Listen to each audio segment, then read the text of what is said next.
রাজু, আমার পোষা পাখি মিঠু, রুবিনা এবং সাবিনা, এবং এরা সকলেই আমার বন্ধু। আজ আমার চাচাতো বোন রুমি আপার বাচ্চার প্রথম শক্ত খাবার খাওয়ানোর অনুষ্ঠান করতেছি। দেখো দেখো আমাকে পড়ি আইছে। পড়ি আসছে, পড়ি আসছে, আমাকে পড়ি আসছে। দেখো দেখো।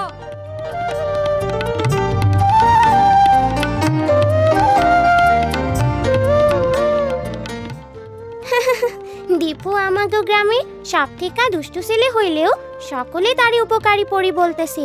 কি এরা বিশ্বাস হচ্ছে না? আপনারা কি জানতে চান কিভাবে এটা হইল? তাহলে শুরু করি। ঠিক 6 মাস আগে যখন রুমি আপা আমাগো বাড়িতে তার বাচ্চা হবার জন্য আইছিল, তখন থেকেই এই গল্পের শুরু। এরপর থেকে প্রত্যেক রাতে সেই দৈত্য জাদুর মতো চলে আসতো এবং অসমাপ্ত জুতা তৈরির কাজ করত। প্রত্যেক দিন সকালে ঘুম থেকে উঠে সেই ভালো মুচি আর তার বউ দেখতো এক এক জোড়া সুন্দর জুতো সারি সারি সাজানো, এবং শেষে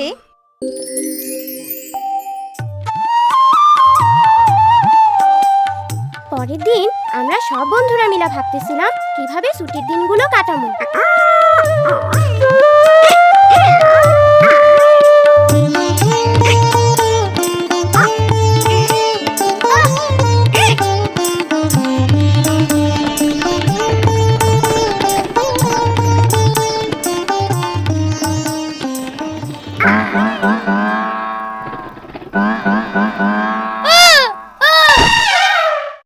অসভ্য পোলাপান, ভালো কিছু কইরা সময় কাটাইতে পারোস না।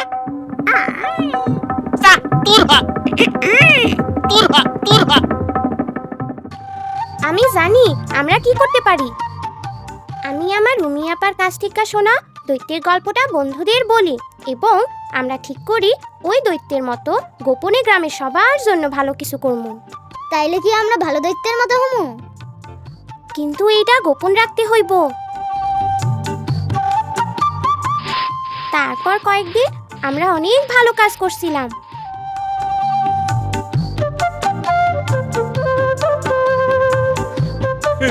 তাড়াতাড়ি আসো, তাড়াতাড়ি আসো, দেখো আমাদের উঠান পরিষ্কার পরিচ্ছন্ন।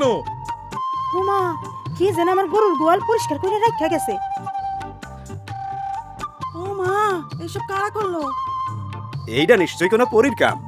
হ হ, পড়ি হইব। আমরা সবাই পালা কইরা কাজগুলো করতে থাকি যাতে কেউ আমাকে সন্দেহ করতে না পারে। একমাত্র দীপুই আমাকে সাথে যোগ দেয় নাই। সে ঠিক করছিল এই গরমের ছুটিতে কি কইরা উঠতে হয় তাই শিখবো। মিনা রাজু, আসো দেখে যাও, রুমির বাচ্চা হইছে। বাচ্চা হইছে, বাচ্চা হইছে। মিনা রাজু, কি সুন্দর মেয়ে হয়েছে দেখো। বাচ্চার মুখে একটু মধু দিতে হইব না? না দাদি, শিশু জন্মের পরপরই যা দরকার তা হলো শুধুমাত্র মায়ের বুকের দুধ, যা শিশুকে সকল রোগবালাই থেকে রক্ষা করে। 6 মাস বয়স পর্যন্ত শিশু শুধু মায়ের দুধই খাবে, এমনকি পানিরও প্রয়োজন নেই। গ্রামে রুমি আপার মতো অনেকেই মা হইছে, কিন্তু রুমি আপার কোনো সমস্যা না হইলেও অন্য মায়েদের কিছু সমস্যা হয়েছিল। শোনো, মনে হয় আমাগো খোকন ঠিক মতো দুধ পাইতাছে না, আরে গরুর দুধও খাওয়াইতে হইব। ও না, উনি তো ঠিক বলতেছেন না। চলো মিনা, ওরা আমাকে দেখে ফেলবো। কিন্তু পড়ি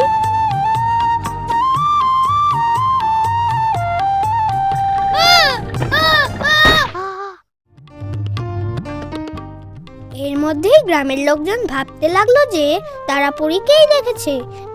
গ্রামবাসীর সকল স্থানে পরীর ব্যাপারে নানা রকম কথা বলতে লাগলো। কেউ বলল গাছের উপরে অনেক ফুল ফুটছে, সেইখানে পরি দেখছে।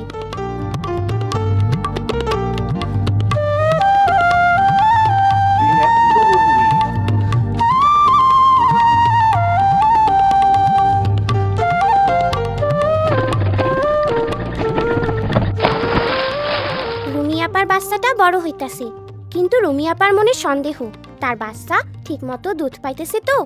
একদিন স্বাস্থ্য আপা আইসা তারে বোঝালেন, বুকে দুধ জমিয়ে রাখার প্রয়োজন পড়ে না, শিশু যতক্ষণ খাবে ততক্ষণই মায়ের দুধ পাবে। সেটা আমি কিভাবে বুঝবো? শিশু দিনের মধ্যে 6 বার হিসু করলে বুঝতে হবে সে ঠিকমতো বুকের দুধ পাচ্ছে। মনে রাখবে, শিশুর পেট খুব ছোট। তুমি ভাবতে পারো সে ঠিকমতো দুধ পাচ্ছে না, কিন্তু 6 বার হিসু করলেই বুঝতে হবে সে ভালো আছে। আপা, আমিনা ভাবি মনে করতেছে তার বাচ্চা ঠিক মতো দুধ পাচ্ছে না। সে এবং তার স্বামী ভাবতেছে বাচ্চারে গরুর দুধ খাওয়াইবো। তুমি কেমন করে একথা জানলে মিনা? পরি বলছে। আমার মনে হয় পরেই পারবে আমাদের এলাকার সকল মাকে মায়ের দুধের উপকারিতার সম্পর্কে সঠিকভাবে জানাতে। সকল মাই এটা করতে পারবে, এর জন্য তাদের আত্মবিশ্বাস বাড়ানো দরকার। আত্মবিশ্বাস, আত্মবিশ্বাস। আপার কথায় আমি একটা ভালো বুদ্ধি পাইলাম। যে কোনোদিন বাচ্চা জন্ম হইতে পারে। আগামীকাল বাজার থেকে মধু আর সরিষার তেল কিনে আনবো।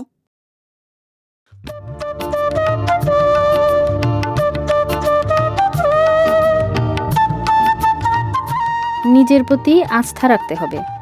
6 মাস পর্যন্ত শিশুকে মায়ের দুধ ছাড়া অন্য কিছু দেওয়া যাবে না। এ ব্যাপারে কোনো কিছু জানার থাকলে অবশ্যই স্বাস্থ্য আপার সাথে কথা বলতে হবে। পরি আমাদের সব সমস্যার কথা জানে। হ্যাঁ, পরির উপদেশ আমাকে মাইনা চলা উচিত। অবশ্যই আমরা পরির উপদেশ মাইনা চলমু। সে তো আমাকে সব সমস্যাই জানে। এইটা আবার কি? সিডি নবজাতকের মুখে মধু বা সরিষার তেল দেওয়া যাবে না। নবজাতককে জন্মের সাথে সাথে মায়ের বুকে দিতে হবে।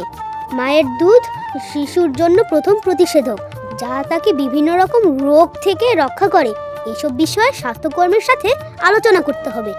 ও, তাইলে তো আমরা অবশ্যই পরের কথা মাইনা চলমু।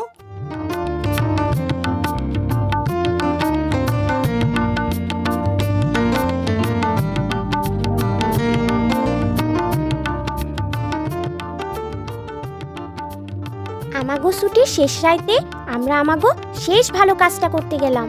পরির কাজ শেষ। স্বাস্থ্য আপার কথা গ্রামবাসীদের জানানো হয়েছে। তাছাড়া পরের সপ্তাহে স্কুল খুলবো। আমাগো এখন এই কাজ শেষ করতে হইব। কিন্তু গ্রামের মানুষ তো তাইলে মনে করব হঠাৎ করে চলে গেল।